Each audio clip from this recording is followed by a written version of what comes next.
Hey, hey, hey, tough and the out of this world story from Street Travel. There are ladies and gentlemen, and welcome back in Street Travel. I am your host, Manir.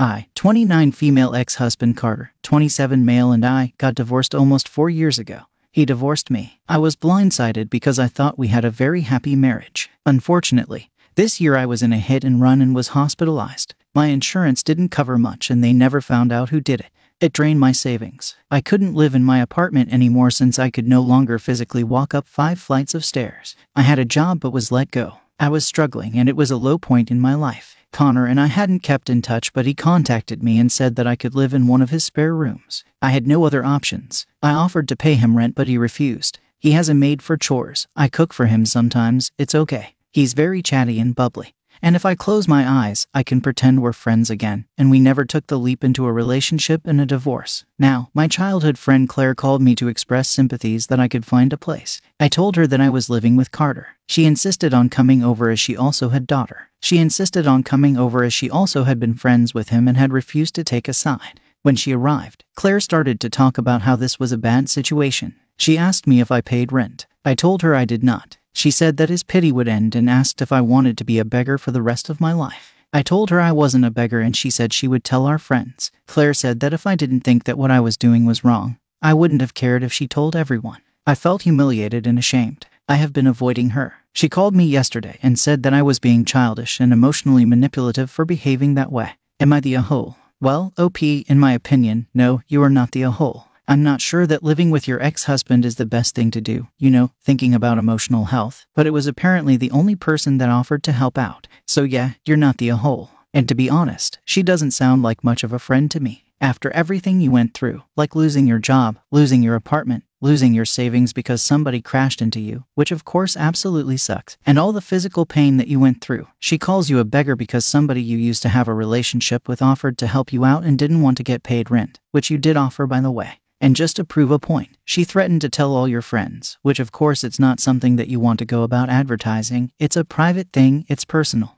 I'd have to say that's manipulation, or at least that's some sort of emotional blackmail if you don't do what I tell you to do, which is to leave this place of somebody that's helping you out. I'm gonna tell everybody go F yourself, Claire. OP, in my opinion, you have nothing to be ashamed about. So if she wants to go about advertising your business, the only one that's gonna look bad is her. She's gonna turn into a gossip and you can call her out for being a gossip. And what do you guys think about OP's situation? What is your judgment and what would you do if you were in her shoes? Let me know in the comments section, and now let's move on to the community comments to see what they said. Realistic Head 4279 says, not the a-hole. Your friend, Claire, is a busybody and is sticking her nose into your business where she does not belong. Her words were cruel and judgmental and likely inaccurate. You need to limit your contact with her and not feel that you have to defend your choices to anyone except yourself. And OP responds, I'm not trying to be a beggar. I've offered to pay. I would even do chores and clean, but he has a housekeeping service. He eats takeout often, but he hasn't turned down any dishes I've offered him. That's the only way I can thank him. Crazy House 12 says, not the a-hole, she is. Who died and put her in charge? What you do is none of her business. And OP responds, Claire's always been very involved in what I do because she says I don't make the right decisions, like marrying Carter. She told me it wouldn't work out because he'd get bored of me and she wasn't wrong.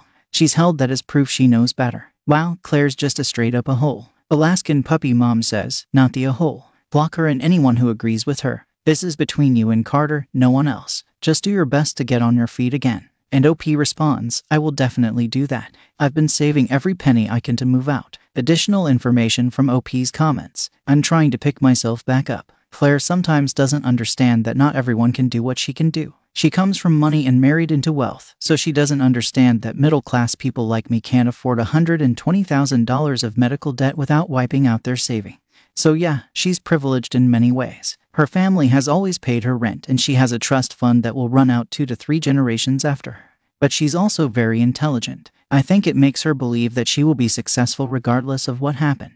Claire thinks that I'm taking advantage of him by not paying rent. I've tried, but he's refused. We've been having a lot of conversations about movies, philosophy, and science, and he has fallen asleep in the room I use or borrow from him. He says that if he uses the room too, then I'm not a renter and shouldn't be expected to pay. I've tried to tell Claire that I've tried to pay, but she insists that I shouldn't have accepted his offer if I was going to be greedy. She believes in everyone working hard for themselves and not asking for handouts, like for mommy and daddy. She said she could help me look for apartments or pass along my request for an apartment at ground level, but that's the extent of her help. Claire's always had a my way or the highway attitude. She knew that Carter and I wouldn't stay married, but I still feel that she could have supported me instead of being neutral. I definitely feel like I've been kicked in the gut emotionally. I don't think I'm a beggar, but I am embarrassed if she tells other people. Maybe she has a point, but I don't think she realizes that I had very limited options. I was sleeping on the floor of a former co-worker's house. Would she rather have me be homeless? I don't know, but I know she wouldn't think of me being homeless as a possibility. And no, she's not after Carter. She would never risk her marriage. She thinks Carter is handsome but flaky and not her type. She considers him a good friend because they run in the same social circles. I was friends with her first, but I can't fit in with wealthier people like them. However, I'd like to think that I'm also smart and life has dealt me a bad hand. I did the best I could. I lived frugally, saved money and followed all the rules, and yet all my hard work was wiped out. He is very kind and I feel guilty for my complicated feelings sometimes. He wants to chat a lot and I feel obligated to spend time with him because he's doing this kindness. He has a lot of friends but he seems lonely. He cries in his sleep sometimes, which he never used to do. He doesn't like to be alone. I have tried to show my appreciation for Carter and he's happy to hear it. He's told me that I can stay for as long as I'd like or forever. But I can't wait to save up and find an apartment I can live in. He is too close and too affectionate with me. There's a part of me that still loves him and he keeps poking those parts of my heart. So I wouldn't say I'm happy. I'm too heartbroken to say that, but I am safe and okay. I am working towards moving out. I thought I was healed emotionally, but it still hurts now. Update. A couple of days after my post, Claire reached out and apologized for using harsh words. I accepted her apology, but things were still uncomfortable for me. She said she found an apartment I could live in. It was on the first floor and had access to public transportation. The rent was high, but not out of my budget. I would be living with 3 other people in the apartment. I checked it out and it was acceptable. I told Carter that Claire had found an apartment for me and he flipped out. He said I couldn't live there because it was a dangerous part of town. We discussed it and came to a compromise. He would feel better if we went to a hotel in the area for a few days. But one morning a man followed me. It was frightening. Carter said it was proof the area wasn't safe. I told him this was the only option I had for now unless I wanted to go back to my parents' house and find a new job there or sleep on friends' couches. My parents live in a developing country and I don't speak the language well, so that is my last resort. Carter reminded me that he said I could stay as long as I had liked. I told him I didn't want to be a burden on him anymore. It was very kind of him to offer, but I can't take advantage of his kindness indefinitely. He said Claire was putting thoughts in my head. I offered to pay him rent again.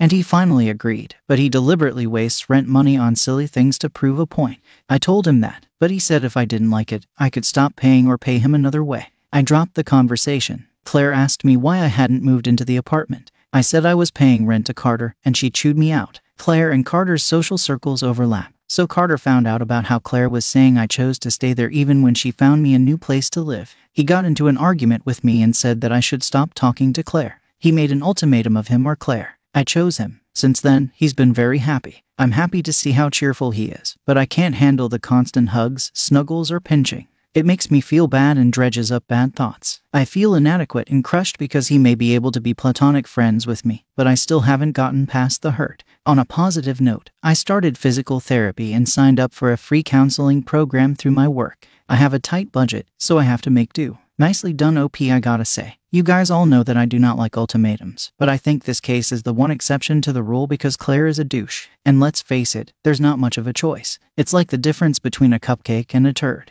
And again, OP, I gotta say, I keep thinking that Claire was the one that caused your divorce and that Carter regrets it and that's why he's so happy with having you in the house. He just doesn't know how to say it. Maybe that's just me living in Neverland, but I don't know. What do you guys think? Anyways, here's wishing you the best in the future. OP. Story 2. I, 26, and my ex-girlfriend, 25, were together for about a year. Some weeks ago, we were hanging out with some of her friends, not the friend in question.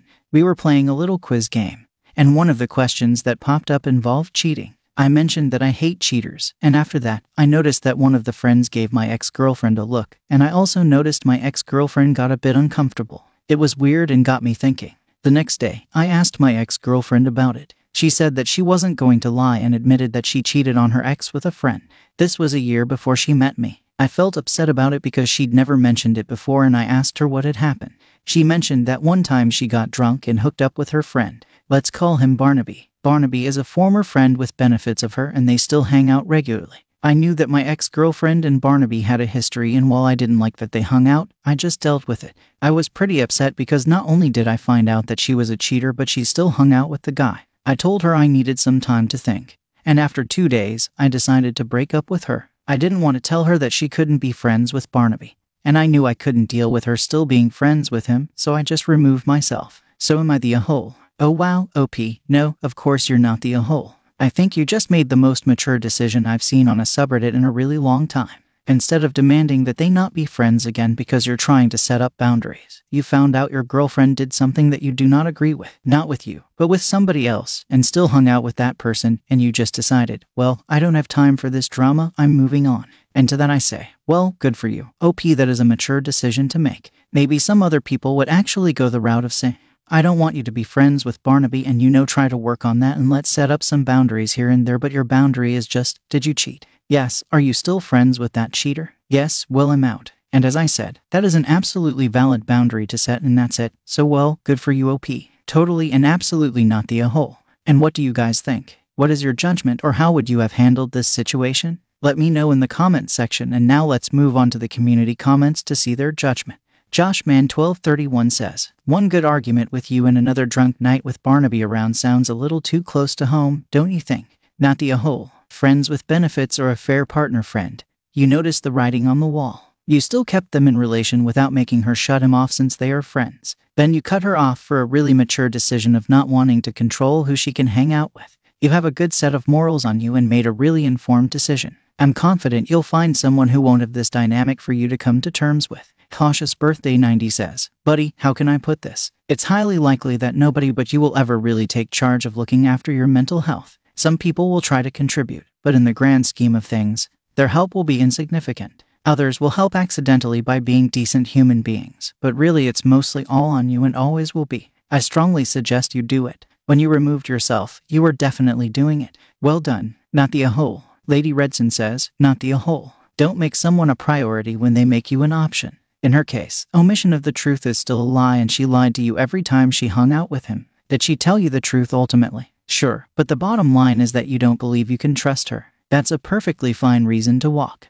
And what about the option thing I mentioned? If she truly loved and respected you, she'd have been honest from the start and prioritized you enough to give you the option to decide how to proceed. Best to you. Additional information from OP's comments. I'm not going to tell her who she can and can't be friends with. I don't want to be a controlling boyfriend. I don't think I had to give her a chance to cut off her friendship with Barnaby to see if she was cool with that. From my point of view, she already made the choice when she chose to hang out with him despite being with me. I didn't know all the facts, but she did. I don't want to be with someone who hangs out with someone they cheated with. Basically, if she can't tell me why this is such an issue without me having to point it out, we shouldn't be together. And for those of you trying to justify cheating with lines like, cheating has roots in not getting what you need from a partner and looking elsewhere, F off with that. If you're not getting what you need from a partner, then break up. If you use that to excuse any past cheating, then I hope your current partners never failed to provide what you need. And I bet the person you cheated with wouldn't mind though, specifically since you're still in touch. Update. About a week after I posted my original post, my ex-girlfriend dropped by my place. She said that she wanted to get back together and that it was silly of us to break up over this. I told her that I was just not comfortable with her friendship with Barnaby. She said that her cheating with Barnaby was a mistake, but that was in the past and she's grown.